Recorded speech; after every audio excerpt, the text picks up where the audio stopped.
Dis-moi, t'auras pas joué à Jumanji? Je vois pas pourquoi tu dis ça. Tu es vraiment sûr de toi que t'en as pas rejoué? Non, non, mais j'y ai pas joué. Alors est-ce que tu peux m'expliquer ce qui se passe dehors?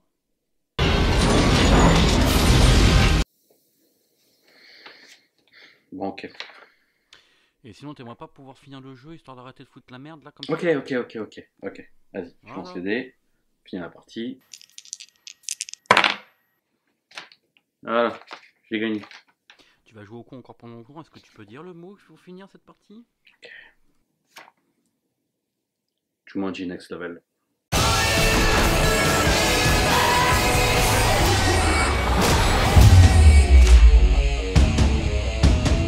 Le film est une suite directe à Jumanji Welcome to the Jungle.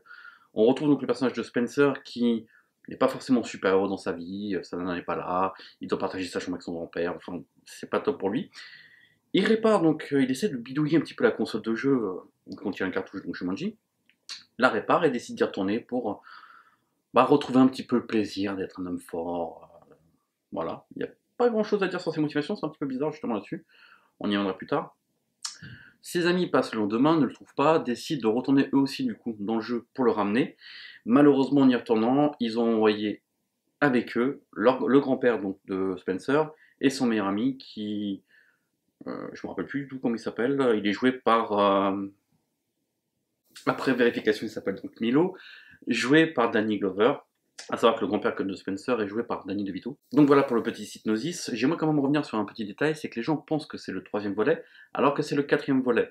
À savoir, c'est que Jumanji, qui n'était pas un film fait pour le plaisir, mais bien un film pour apporter du pognon, et heureusement le premier a fonctionné en grande partie aussi grâce à Robbie Williams. Il y a eu une tentative de deuxième dans l'univers Jumanji, donc qui s'appelait Zathura. Zathura qui a été un flop total puisque sans Robin Williams, ça n'a pas fonctionné malheureusement, malgré que ce soit Jon Favreau qui était à la réalisation, c'était pas top. Il y a eu donc ensuite, il y a 2 ans, je crois que c'était, donc Welcome to the Jungle. J'avais plutôt bien aimé, mais je trouvais que c'était pas un Jumanji. Tu retires Jumanji sur le titre, c'est le même film. Je trouve même que l'hommage qu'ils ont fait à Robin Williams dans le film, et donc au premier volet, était vraiment appuyé pour dire hey, t'as vu, c'est une vraie suite. Mais je trouvais que c'était pas pour moi une suite à Jumanji. Mais le film était quand même sympathique, l'humour fonctionnait, les acteurs étaient. Ils s'éclataient dans leur rôle. Mention spéciale Jack Black d'ailleurs, que j'avais beaucoup adoré.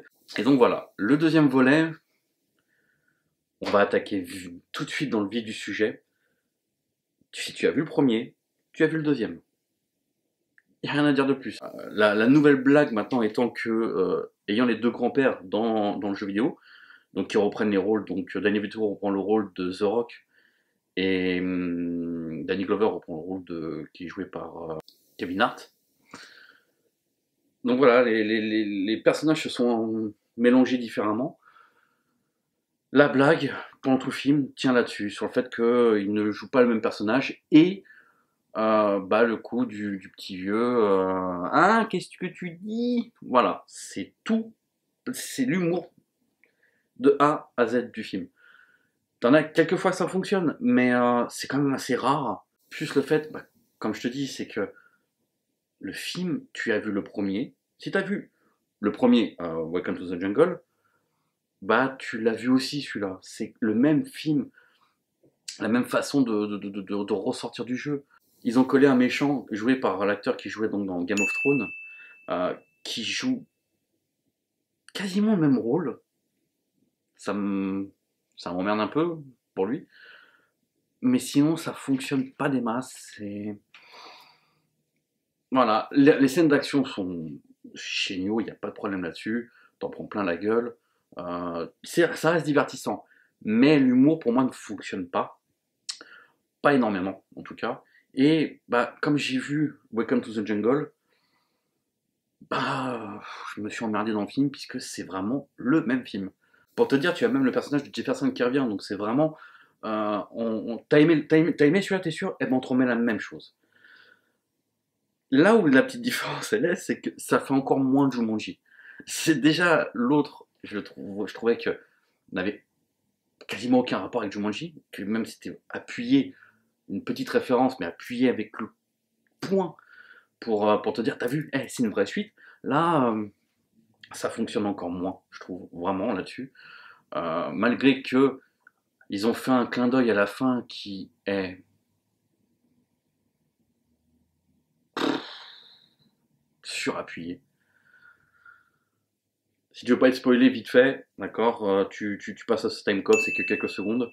Le personnage, c'est la tante des enfants dans le premier Jumanji qui apparaît à la fin. Voilà, comme un boss avec dans le restaurant des deux vieux.